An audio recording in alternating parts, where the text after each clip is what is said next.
Hello and welcome to Comedy in a Nutshell, a podcast in which I, Mark Ducano, talk to comedians, writers, actors, or whoever will talk to me about comedy, what it is, what it was, and what it will be.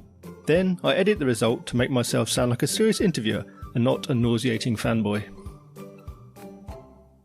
You can find out more about my journey in comedy fandom on my website, thecomedynerd.com. I love talking to the people in comedy about comedy. If you like to hear what they have to say as much as I do, then please like, subscribe, rate, review, and share the podcast. Thank you. My guest this episode is a writer, director, producer, filmmaker, and stand-up comedian who directly or through his production company Turtle Canyon has worked with some of the biggest names in comedy, as well as performing numerous critically acclaimed solo shows. It's stand-up comedian Stuart Laws. When you think back, what are your earliest recollections of comedy's sort of influence on you? Wow, right. So from before I ever considered doing it. Yeah. Wow. I think I've mentioned it a few times in places. It's Harry Hill's TV show in the 90s was like a real like, oh, the hell is this? Like this is like low budget. It's sort of seems deranged. And yet it's on one of the main channels and people seem to be really liking it. Yeah. And it didn't seem like filtered or like professional in the way that any other, TV seemed back then. And it was like the first time that I was like, this, it felt possible that the sort of weird stuff that I would think or say could be a thing that other people would be interested in. Because I was very shy as a kid. I remember a friend who I still write with, still do comedy with. He was like the louder, more confident one, but we were both funny. Mm-hmm. And I was funny in private, and then it sort of, as I got older, was more able to do that. And so, there was that element of being like, oh, wow, this could be something that is actually feasible to do. And it's not just you're like a weirdo that can make some of your friends laugh. So what was it then that made you think about doing it professionally?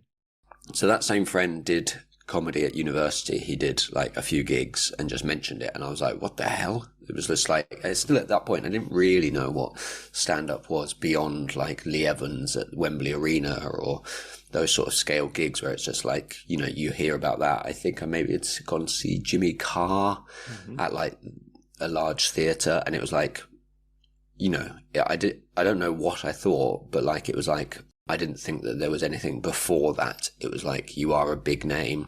Right. And then you do those gigs. And it wasn't like, there was no thought in my mind of like how you got to that. Yeah. Like, I sort of was aware that the Edinburgh Fringe was a thing, but at the same time, like it wasn't until I actually went to it in 2010 that I was like, oh, okay, I get now that a load of people go here. So I had such like little awareness of the industry, of how progression works. Which I think is an interesting thing for like when I consider audiences now that come and see you. I'm just like, how on earth have you found out about this person? Or like, like it's quite exciting. So like when he said he'd done a couple of gigs at university, I was like, okay, that's interesting. It sort of made me aware of it. And then another friend saw that there was an open mic. I was obviously just talking about it a bunch, being like, this is something that maybe I could try. That there was an open mic in a nearby town. And went and put myself down for it because it was like comedy, poetry, music. And it was in like the corner of a cafe in an art centre. And it was like, that friend and another friend came along, and I just wrote some jokes and did the closest to whatever I thought was stand up. Got some laughs, mainly from the friends, and was like, well, I guess that's it now, you're hooked. Yeah. And was it exactly that? Did you sort of catch the bug straight away? It was, I would say, so that was 2006 was my first ever gig. But I didn't do it properly until like 2010. Right. That was when I actually was like, right, all right, I am actually going to do this now. I just, did a bunch in areas surrounding London, a few gigs in London, but like on and off for like 4 years where I'd quit, I'd stop, I'd be like, oh, I don't want to do this anymore. Someone would offer me a gig and I'd go and do that one and be like, oh, okay, all right, maybe I will. But it would be like, there'd be like months between gigs sometimes. And right. Yeah, 2010 was definitely when I was like, right, I'm doing this properly. And, you know, I'd met a few people in stand-up by that point where I was like, oh, I like this person. I like this person. This could be a fun thing to do properly. Yeah. Did you have like obstructions? Was there specific things keeping you from diving in, or was it just sort of anxiety or unfamiliarity? Unfamiliarity, definitely. I didn't know what gigs to do. Like, various comics had to like take me under their wing and be like, this is where you need to go. This is the number you need to call to do this gig. You need to do this one. And it especially back then when, you know, the potentially was less easy to just sort of message someone. Like, there were like loads of gigs where you had to call at a specific time to get a gig and stuff like that. And then I just didn't like what I was doing with the comedy, like with what I was doing. I wasn't like, so sometimes it would just be like, oh, that was really fun and it worked. And then other times when it didn't work particularly well, or if I didn't really feel it, I would just be like, well, what am I doing this for? I don't agree. It's not that I didn't agree. It's like the material was just like meh. And it wasn't like an expression of me. It was me trying to be a stand-up comedian. And so when I started hosting some gigs and doing it without material, and just trying to just be myself on stage, was like, that was the first time that I started to feel like more at ease with it. I never felt nervous doing it. It was always just afterwards, I'd always feel like, ugh, what was the point of that? Even if it went well a lot of the time. Yeah. So what were the biggest surprises that you found out then? What was the things you didn't expect about comedy? I mean, how much admin there is. Yeah. You think that you're going to just sort of cruise around and do these incredible gigs. I think that it's like that, like a good joke is a good joke no matter what the audience is. And so you can get sort of in your own head of being like, oh, this is not going to be the audience for this sort of particular material or this sort of thing. But actually, if it's well written and well performed, that cut through is interesting. And, you know, I played from audiences of 3 people all the way up to 1,500 people. And it's sort of like interesting that, you know, you can gauge the vibe in the room, even, you know, the comfort levels from like that to that is interesting. How I'm always surprised in TV when like comics are like working on something and then like a bunch of people take it over to be like, no, it needs to be more like this. It needs to be more like this because this is what the public like. Right. And you're like, well, as stand-up comics, I feel like you're uniquely placed to sort of identify what is and isn't funny to like the public, because you play to a different audience every night and you know where like the lulls are, how they respond.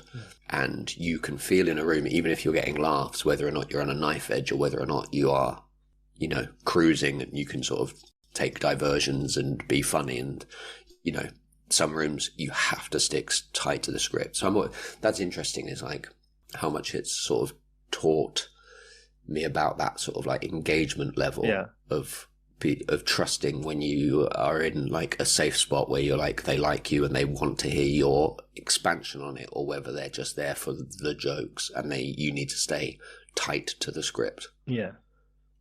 With those observations that you just talked about, being a comedian on stage, are you able to watch comedy with a fan's eye, with an audience member's eye, or do you only watch with a comedian's eye? Oh, I think the same with films. You know, someone who, you know, directs stuff and does TV things, and like grew up loving films more than stand-up. Yeah. And that was like, oh, that's what I'll get into. And it still, you know, is on the agenda. The only time that I don't enjoy those films or stand-ups is when when the artistry isn't there or the fun isn't there, when you just like, oh, it's just nothing. And then my brain will wander and I'll be like predicting punchlines and, you know, with films being like, right, okay, so that's going to be a relevant thing. Whereas, you know, most of the time I just enjoy stuff. I definitely have found as I've gotten older, less so, like the bar has crept a bit higher. But if I'm watching, you know, someone like Sam Campbell or something like that, it's not that I'm not sitting there being like, stand-up comedy. I'm there as an audience member. Rob Orton, the same sort of case, really. People, on the different end of the spectrum, or Lou Sanders, where you just like, the joy is just watching it and letting your brain go, and just being an audience member. Yeah. And also, like you say about as a director and as a producer of other comics work, that's their comedy. That's not your comedy. That's not the way you might do it necessarily. Is that like a third way that you have to sort of look at comedy?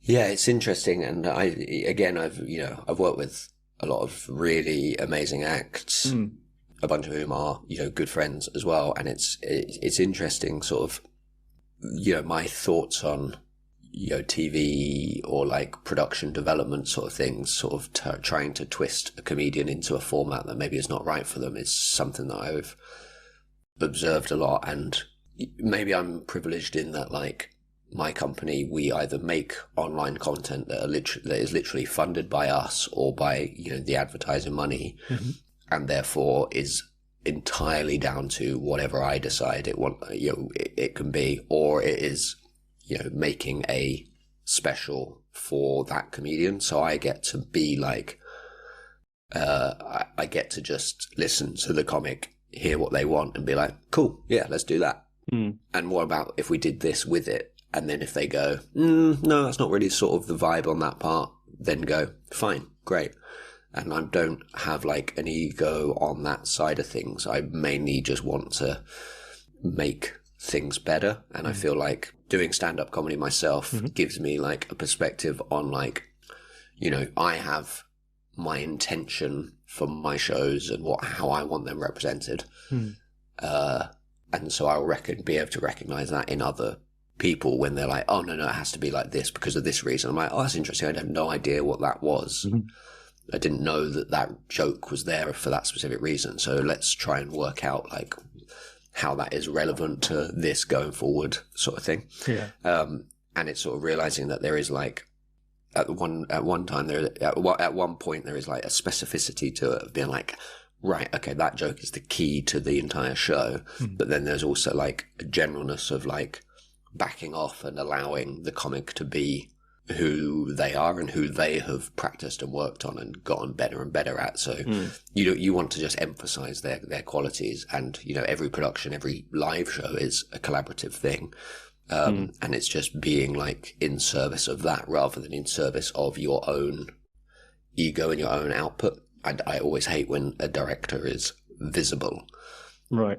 It's more noticeable in films, I guess. But like when it's like, oh, that movie was directed. Yeah. And you just go, it should be invisible. It should gloss over you, and you should just have this feeling of like, wow, why was that so good? And it was because every decision was so thought out. But when, a shot is done and you're like, that doesn't feel like that shot helped the movie, but it looked cool. And the same with like stand-up, when it's like a bit comes and you're just like, oh, that felt like a directorial or like a narrative like stamp on the show that didn't actually thematically tie in. It was like you step out the show for a second to be like, and this is what the show is about, whereas that should all come, it should, suffuse everything. Yeah. And my last show was a more serious show than I normally do, and it was a storytelling show, and it was about, I wanted to talk about permanence and long grief. That was the starting point for it. Yes. And by the end of the tour, when I was due to film it for a special, I added in some bits that made that narrative thing a bit clearer, because as a special, people watch it differently. And I wanted to add a slightly more filmic edge to that. But live in a room, it's not something that necessarily is needed. It was just like 4 or 5 lines here and there. It was just like, right, that's in there for narrative purposes. Yeah. I think we'll get away with that because it is, people watch it on a TV screen or on their phone or on their laptop, and it's a different experience to sort of a rolling laughter. Like, that's a separate issue. When you watch someone special and it's such crazy levels of laughter, Yeah. I am always just like, that's sort of almost more isolating for the audience at home, because no one watches it at home with like a group of people. all rolling in laughter. You're often just watching it with yourself or with a partner, just having a little giggle here and there. Yeah. And the big laughs. I think the sweet spot for a special is sort of in that, like, depending on what size comic you are, but like, 100 to 200 seater are great if you're a smaller comic. And then if you're a bigger comic, sort of that 500 to 1,000 range, I think gives that sweet spot of like rolling laughs, big laughs, but at the same time being able to hear individual laughs and little parts break out where you just go, oh, there's character to that joke because it's hit a specific group. Whereas like 2,000 to 10,000 people, you're just like, it's just a wave of laughter and there's so little character to that. Yeah. That's another point there you sort of touched on. If you're directing another comic and they're telling a very particular, very personal story, it might be something that you don't understand, you're not familiar with, and it's obviously it's their story to tell. They are the center of that story. They are the main character. How do you reconcile with advising someone else on how to tell something so personal?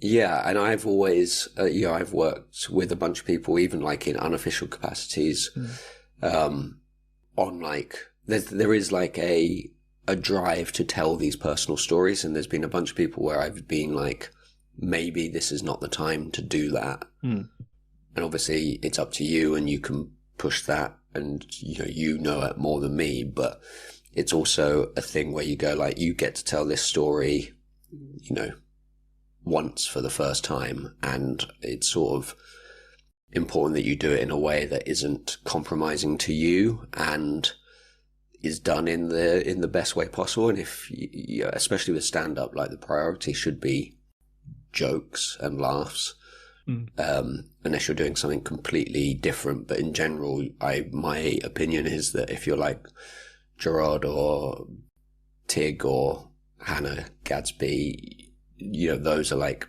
people at the top of their game, changing the art form. And that if you're doing your debut, it's maybe worth working on your skill set for longer. And I'm not saying that I got there, but like for me, I've wanted to do this more serious sort of personal show for years. And I tried writing it years ago and it didn't work out. I couldn't get it and it changed into something else. And in my 2019 show, I had like one routine at the end that was true, was like real about myself. And even then was done through a lens of like disconnected sort of like, isn't this sort of funny, without being truly exposing about the motivations behind it. And so this show is like the first time, that I've properly explored that and then been like, and this is me as a real person. It is undeniable. And so when somebody else wants to explore those things, it's just making sure that they are comfortable doing it. I worked with an act who was doing like quite intense personal revelation stuff. And I was like, they were adamant they wanted to talk about it, which is great. And it helped turn them into the comic they are today. But all the way through previews, they weren't looking at the audience when they did those bits. They would find a spot in the room and just look up and away. Yeah.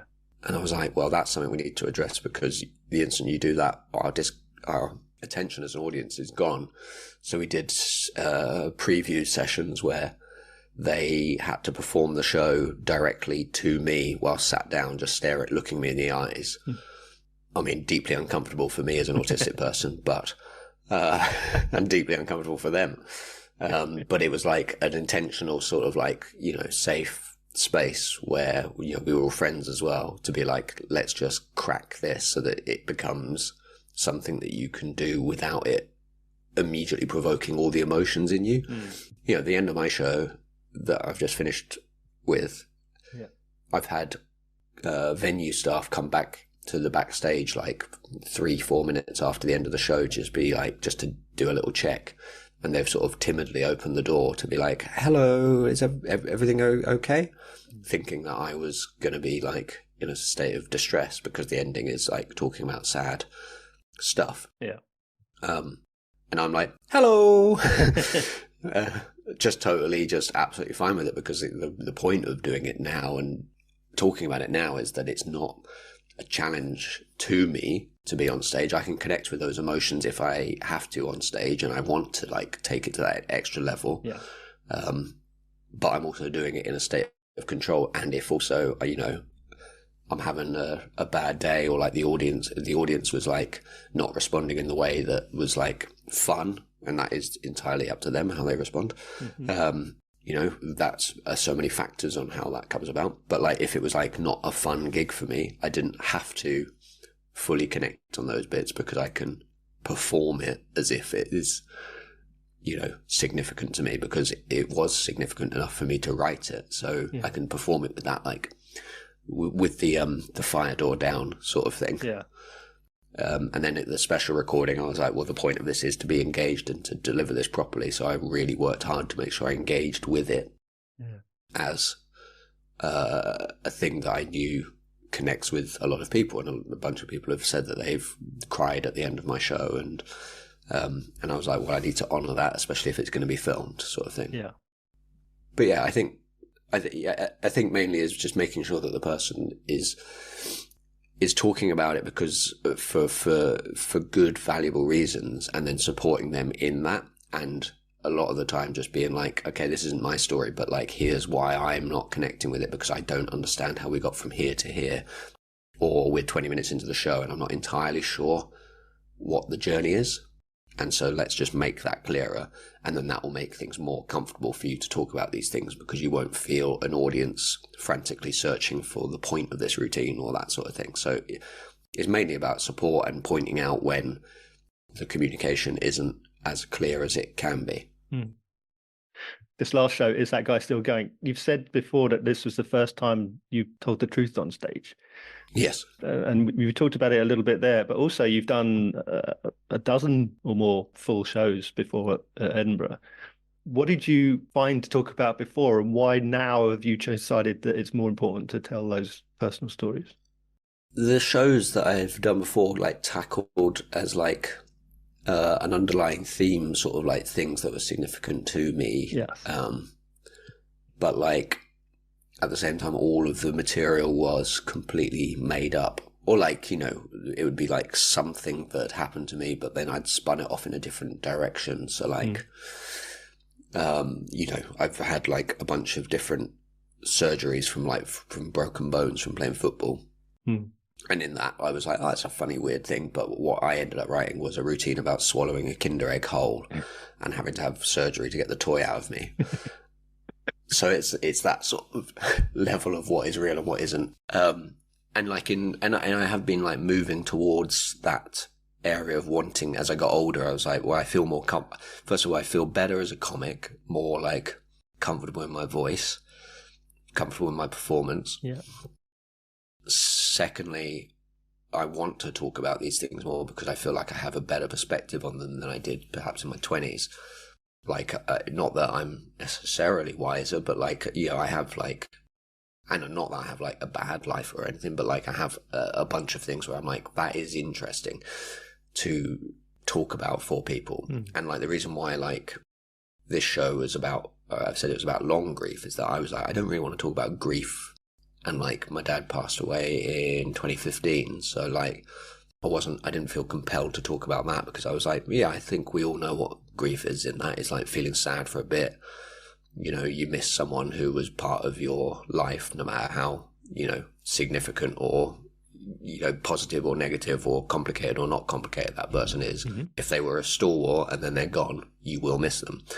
And I was like, I feel like that's accepted. Like, that's like, there's nothing interesting in that. But as I moved on with that, what I found interesting was like how the majority of the time, me and my sister could joke about him being dead, or like, we could watch art or engage with art that was about sort of grief or like dead parents and things like that, and like feel, essentially nothing on that related to ourselves. But then sometimes the smallest, weirdest thing can suddenly trigger it, and then be like, oh, okay, that's now the dominating thing for the rest of the day. And I was like, that's an interesting angle, which I haven't actually seen talked about that much. And being like, okay, I guess this is it for the rest of my life.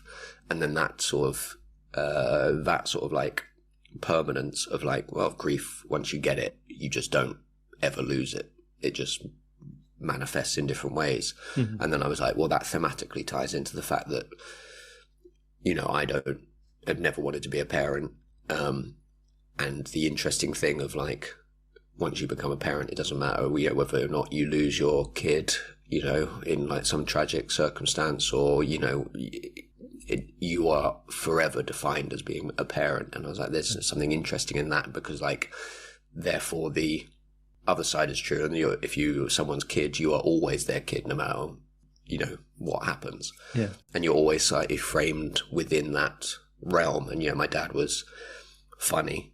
And, you know, that will be a framing point for people being like, oh, Stuart's doing comedy now. And his dad was always sort of like gregarious and outgoing and funny and those sort of things. And, you know, I mean, I'm not gregarious and outgoing, but like, I'm certainly funny. And so it became like a thing of like, right, well, that is the interesting thing. And so I write essays about like different thematic things to do with the show. And I'd write stuff that was like, right, well, it's about this and it's about that. And then it became about working out where all the material was. Mm-hmm. And all the material was being written with that sort of mindset, but it sort of shifted.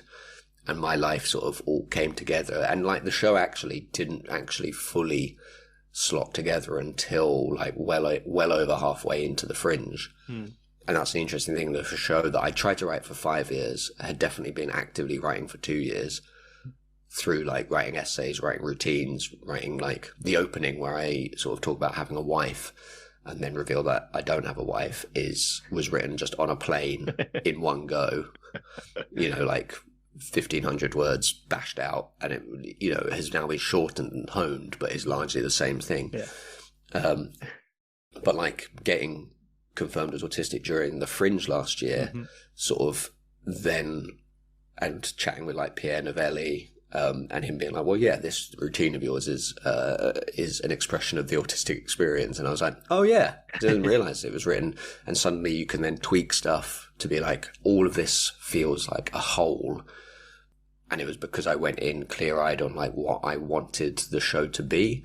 And it wasn't like I was trying to fit stuff into that. It just became, because I've been doing it, I guess, for so long now, that it became that each bit slotted in more and more. And when it became clear that I would be talking, you know, about more and more vulnerable things, it was like, well, I wrote a joke years ago that was slightly different context about getting into a swimming pool slowly. And I was like, well, suddenly that is the context of the show. And it was like, well, it's like I was trying to write all of these jokes years ago, and now suddenly it all slots together.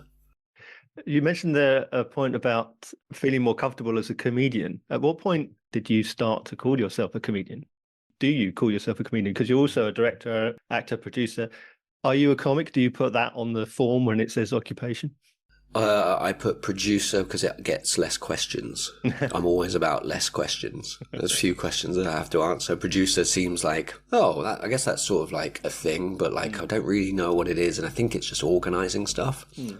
Whereas director provokes, you know, sort of stuff, and comedian even more. Like when I was on the dating apps, I never put comedian. I didn't put any reference to it. I didn't put any photos of me doing comedy or anything like that. And I would not even mention it in like a first date. It would be like, I'd be like, oh, this person does seem nice if I do mention it in the first date. And I like, not that I went on a bunch of dates with it, maybe like 6, but like definitely didn't mention it to a good few of them because they never made it to a second date. And it was just like, I can't face that sort of, those conversations. Yeah. And I'm sure they would have been fine, and that's my own sort of, you know, issues with it. But like, I was like, nope. And I know like a bunch of people, it's like what they lead with. And I'm like, what the hell is wrong with you? Yeah. Hi, my name's Stuart. Come to my show at Monkey Barrel on. Yeah. That sort of thing. So tell me about then the forthcoming show, Stuart Laws Has to Be Joking. What is the theme of that? What can we expect? So it's a semi-sequel to last year's show. And I guess it is sort of like that show is self-contained and it's its own thing, but it was like, as I mentioned, sort of it shifted in focus with that autism diagnosis. It's something I sort of suspected for a few years, but it was like, that was when it was like crystallized. It was August 5th last year. Yeah. So it was pretty soon into the Fringe. And so this is a show about now a 40-year-old man who found out what masking was last year, realized that he'd been doing it for well over 20 years. And so it's about relationships. There is stuff about being autistic in there, but like the framing of it is supposed to be about relationships and how, relationship with the audience, relationship with myself, relationships romantically, friendships. How do you pass those things without, when you yourself, you didn't really know who you were for a lot of years. You were doing a facsimile, you were doing a version of yourself, so as to fit in. And that's sort of what the show is, and I think that's something that will connect with people, because even neurotypical people, will connect with that as like this sort of like, you have to fit in, whether that be at work or if that be even everyone does that in relationships, where you pretend to be like the best version of yourself, or you hold back stuff, and we all do that sort of form of masking in a way, but it's an exploration of that, and being in a proper relationship for the first time in like 5 years, talking about that and being openly autistic in a relationship is I think an interesting thing as well, when you've spent your life not knowing, and therefore probably not being able to give like full explanations for unusual behaviors that you do, and that must be a confusing and weird thing for partners to be like, oh, that's weird, he just has shut down and is refusing to talk about a thing now, and we don't know exactly why that is. I had no idea what it was as well at the time. So that's what it is, but also crucially it's funny. Like it's always the focus, and it's designed to be as engaging, as like mainstream as is possible for me, and as I've run in a bunch of like the autism material in like clubs around the country, and it's funny sort of feeling like the energy shift, because within the creative bubble where it feels like every other person is autistic or ADHD, you forget that in the non-comedy creative world, that is not the case whatsoever, and there is still a lot of stigma attached to that. And so trying to make sure that those sort of things are discussed in a way that everyone goes, haha, that is funny. Okay, we get that. We're not scared that this person's going to sort of have a meltdown and scream at us. Yeah. Given that you are a writer, director, actor, etc., and now you're telling these stories about your personal experience more and more, where do you feel most comfortable? Are you comfortable as a performer? Are you happiest as a performer, or is it directing, or is it writing the show? Yes, good question. Difficult question. I still fudge the answer, and I fudge the answer to myself, and have done for the last 15 years or whatever it is. Doing stand-up on stage is the most direct connection to a response to your creation, to your like creative output, and I love that. But like there is something really compelling about working on something scripted, really working over every single word, and I think filming the special was like, that is like a good feeling where like, it's a co-production between my company and 800 Pound Gorilla.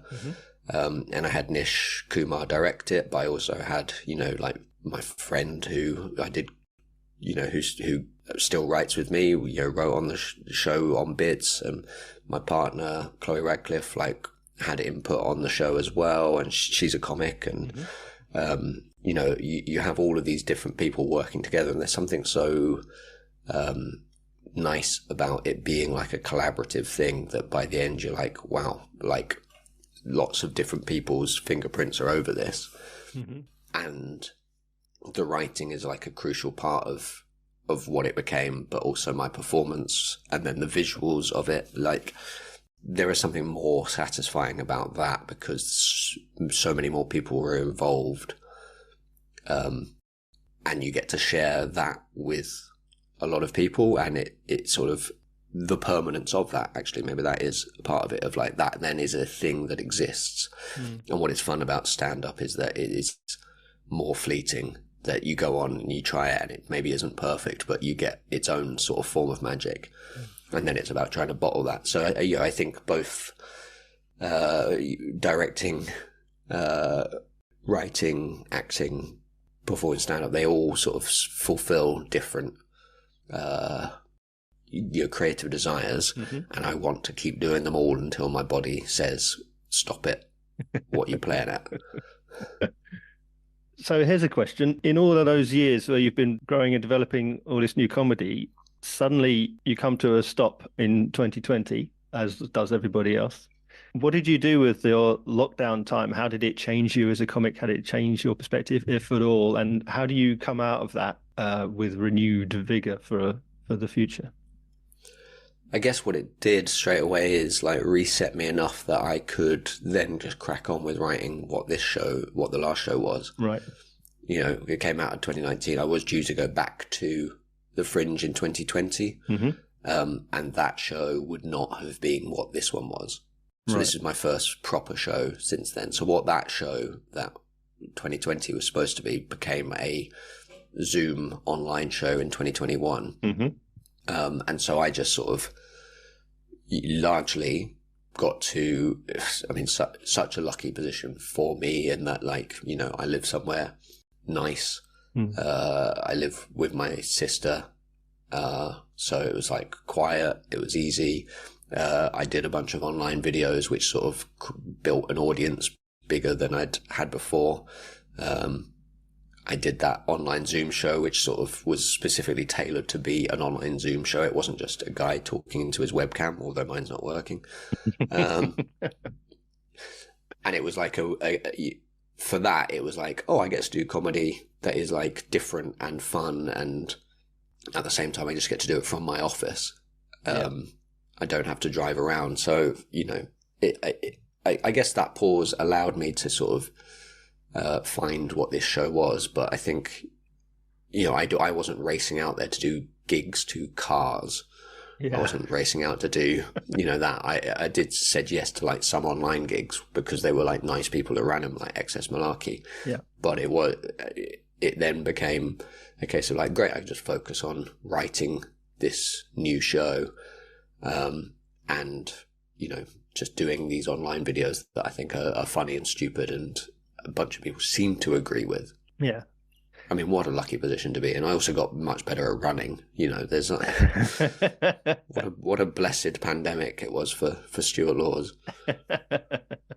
Well, that 2021 show, of course, Leicester Comedy Festival was exclusively online that year for obvious reasons. But you got a Best Show nomination. And as everyone knows, getting a Best Show nomination at Leicester is really, really hard. How do you feel about awards? How do you feel about competition, that sort of thing? I think they are bad and wrong. I don't think that comedy should be judged as a show versus show, and I understand like what the benefit of it is, in that it can like catapult an act who maybe needs more visibility. That's good. That is good. But like, it also absolutely tears people apart mentally, where they're like, I have to do this, I have to do that, I have to do this. And it would be interesting just to be like, what the alternative is, whether there was just like, you know, all the money that goes into scouting for awards and all of that, whether like that could just be put into a pot that was like, and now we just randomly allocate them to like 30 comedians to give them a chance to, you know, not have to worry about rent for, you know, a couple of months or whatever. And then whether that changes the game. Because also what happens is that there is obviously like so many incredible shows that have won it, but like there's so many incredible shows that have not been anywhere near nominated or gotten that recognition because they didn't have the money to pay for PR, or they weren't represented, or they, you know, there's so many reasons. And so, yeah, they often are. You know, a nominations list wherever the festival is often a list of 5 brilliant shows or 10 brilliant shows. But they're not the best, you know, because it's impossible to rank what the best are. It's a very esoteric sort of list. And so when I got nominated for that, I was like, well, that's annoying because I've always set my stall out as someone who's like, awards shouldn't be talked about. So I just didn't post about it. Or I didn't, you know, it just had to pretend like that hadn't happened. And then I think I did some tweeting along after the awards had been nominated about how I was going to destroy everyone on the list. And I couldn't, as if I had gotten the date wrong and that it was coming up. So it is difficult because, yeah, it is and like so many people have been on the panel of like Edinburgh Fringe and probably at Leicester as well. I like people I know and like who I know love comedy, and so are in it for like good reasons. And, you know, so many people that are like supportive of newer talent and things like that. But it is, again, a complicated one because of the inherent lack of equality in the industry for all sorts of different reasons. Class being a big part of it. And then, yeah, race and gender and sexuality and, you know, all of these sorts of things do play into it. And yeah, it is interesting and a difficult topic. Yeah. What has your overall festival experience been like as a whole? Be it seeing other comedians, the social aspect, the industry aspect. I love doing the Fringe every year. It just, for me, it's a chance to like be focused on comedy for a month and not be like, you know, doing edits or doing emails about like corporate jobs or things like that. And luckily now my production company mainly only does comedy, and that's great, and I love that. And so, like, yeah, I feel more comfortable being up there, being like, oh, this is also part of that job at the same time, even though I'm focusing on my performing for that month. And, you know, I've been up there so many years and had so many fun experiences and lived in so many different, like, house share setups and things like that, where it's sort of, you know, so many exciting comics going and seeing them, like, catapult from, like, you know, good industry success to suddenly like being TV stars and, you know, all sorts. And that is great and it's exciting. And, you know, I have made slower progress on that, but like at the same time, my company wouldn't be as successful and, you know, in the position that it is if I had like abandoned that to just fully focus on stand up and maximize everything in the way that, you know, you need to in stand up. So I've basically taken the view of like 1 year for everyone else in comedy is like 3 or 4 years for me in terms of like amount of gigs and that sort of thing, and, you know, amount of work that I can do on it. And I feel happy with that. And the Fringe is always a great chance to sort of just focus on it and really get better and work on a show. And I love doing shows, so that's the main thing. Yeah. Is there a single particular lesson that you think you've learned, or something that going back you would have done differently, something perhaps? I mean, it would be to work out early on what your focus is. And there were definitely a few years where I was like muddled of just like, well, you know, mid-20s starting stand up, and it was like sort of the first time that my company was actually making enough money to pay like a wage. Before it was just like I had like 2 or 3 other jobs and would be fitting that in with stand up, with trying to do stand up whenever I had like a free evening. And so like, which probably was part of the reason why I hated it in those first few years as well, because it was just like so much going on. And then, yeah, like 9 or 10 was like the first time that it was like actually a regular wage coming in, that I was like, well, that will be my focus now, because guess what? When you haven't had money, to suddenly have money feels intoxicating.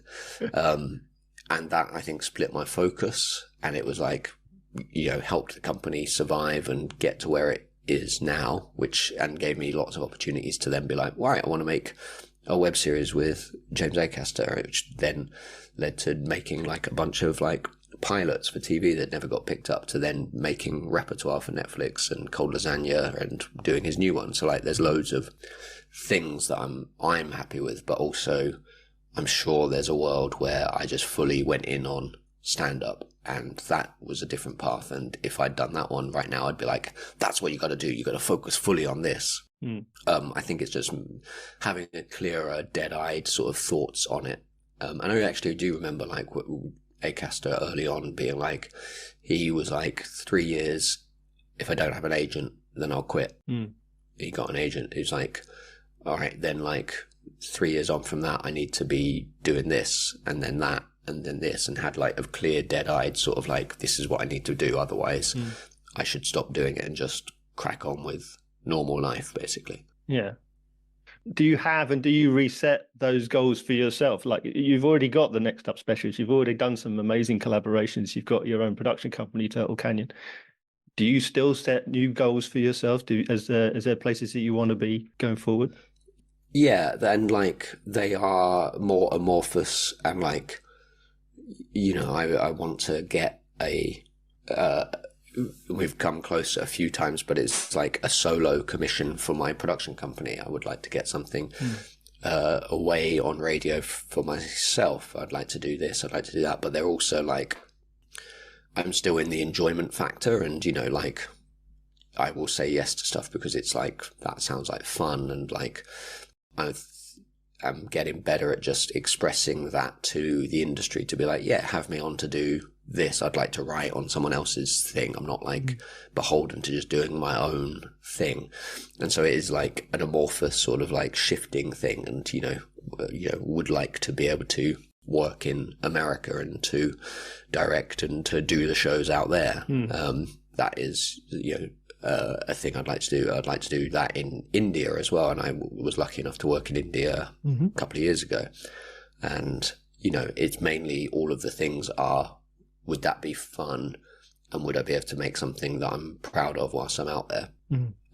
That's it really. Whether that be like saying yes to being in a student film, or whether that being saying yes to, you know, directing a special out in India, they are all essentially the same thing. Would that be fun? And would I look back at it in years to come and be like, that was fun, I'm glad I did that.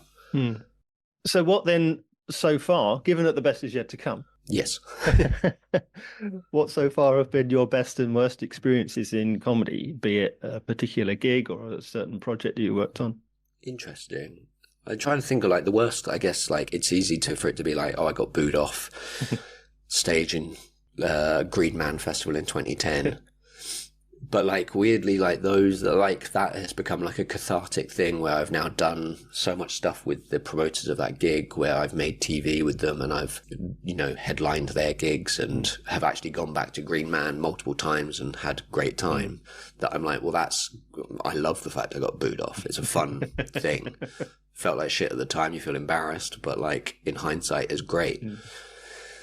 I think doing this show, this last show in Bristol, was it was an early one of this tour, and because this show is about, you know, personal things, my mum and my sister and my mum's husband had not seen it, and they were at a festival when it was in preview, and they'd said, oh, shall we come to that one?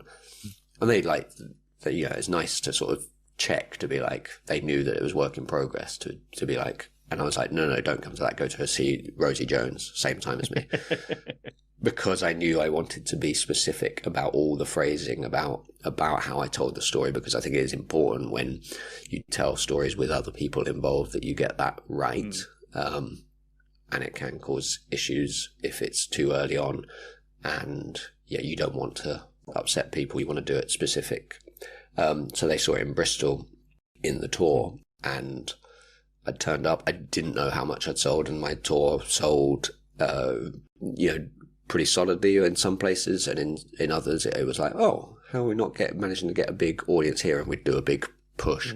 I hadn't had an email from my agent about Bristol, so I was like, I'm going to just have to accept that that's a good thing. And then got there, and there were so many chairs out in this. You know, it's like a 100-seater room, but like I've seen shows in there before where the seating has been set out to 60. and you have a nice big stage to play on, whereas it was set out with chairs right to the front, and I walked in and was like, what's going on here? And they're like, oh yeah, you sold out. And was like, oh, okay. And then I knew my sister was coming, and then went downstairs to the toilet and saw her boyfriend in the toilet, and he was like, oh, your mum's here. And I was like, oh, okay, fine. This is classic. Like, my mum likes to be like, surprise, we're here. And I'm like, part of the thing with stand-up is that I'm supposed to be in control of the room. And if I walk on stage and it's like, oh, my mum's here. Oh, no, I've got to talk about her dead husband. That changes the power dynamic. So I was like, all right, I'm glad I know. So I went out, but then I was like a little bit like, well, this will be interesting. And weirdly also an ex's mum was there with her partner who, had lost their husband like years ago, maybe almost 10 years before my dad.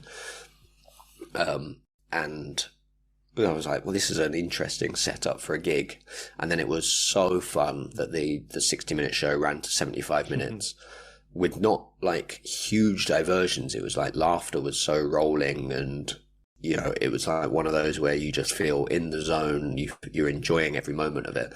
And until basically the show ended. And for me, what happens when a show ends, when the applause is happening at the end, I'm not a comedian anymore. That is like, I've finished saying all my words and I've snapped back into being myself. And the deep embarrassment of having done such a stupid thing that I've just done for the last 75 minutes strikes. And actually, I worked on for filming the special. I was like, nope, stay on stage, accept the applause, do professionally. You're still performing at that point. People want to applaud you because they've just seen your show. What happened in Bristol was such a fun show, finished. And as it was clear that the show was finished, gave a little wave, and like 4 people stood up. And in that panic of like, what the fuck is happening right here? I ran off the stage to be like, thank you, and then gone. And so basically what I did is denied myself a standing ovation. Because the way they work is that people go, oh great, yeah, we should do that. It was a good show, we should do that. That's really fun. And like these 4 people who had been brave enough to start a standing ovation got punished by me running off the stage. So I was like, nope, you hang around and you give that applause because that's what people want. So it's a fun thing of like, I hate talking to people after shows. I hate all of that. Like, it is suddenly like I've snapped back to reality. It becomes like a lot of comics love standing at the door, waving good people goodbye, accepting the applause. And I'm just like, no, thank you. I would like to sit backstage for 15 minutes till I know everyone's gone and then sneak out. But then at the same time, if no one tweets about the show or no one posts about it, I'm just like, what is it? Am I a fucking joke? Was that not good? It's this weird situation of like not wanting it, but then when you don't get it, being like, what the fuck? Stuart, how can we find out about you and where we can come and see you perform? It's that wonderful world of the internet. I mean, Stuart Laws comedy on most social media, stuartlaws.com, and then Twitter won't allow Stuart Laws comedy for some reason. But yeah, that is it on all of the classics. And I've got a bunch of previews coming up, and then off to the Fringe. I'll also be doing the beer mat flipping championship, and I'll say it, the time that I caught 46 beer mats in a stack at the beer mat flipping championship in Aberystwyth. I'm not even competing. I know I'm not allowed to. That is probably one of the high points. Just watching the crowd go wild. And so my final question then, the one that everyone dreads and the one that is the name of the show. Stuart, how would you sum up comedy in a nutshell? It's a bunch of narcissists trying desperately to pretend that they're not. To be as likable and as kind as possible when really all they're going is like, give me that fucking laugh. Give me that laugh. Aren't I a genius? I'm a genius. And I'm the only one that doesn't apply to. Thank you so much. This has been fantastic. Lovely. Thanks for having me.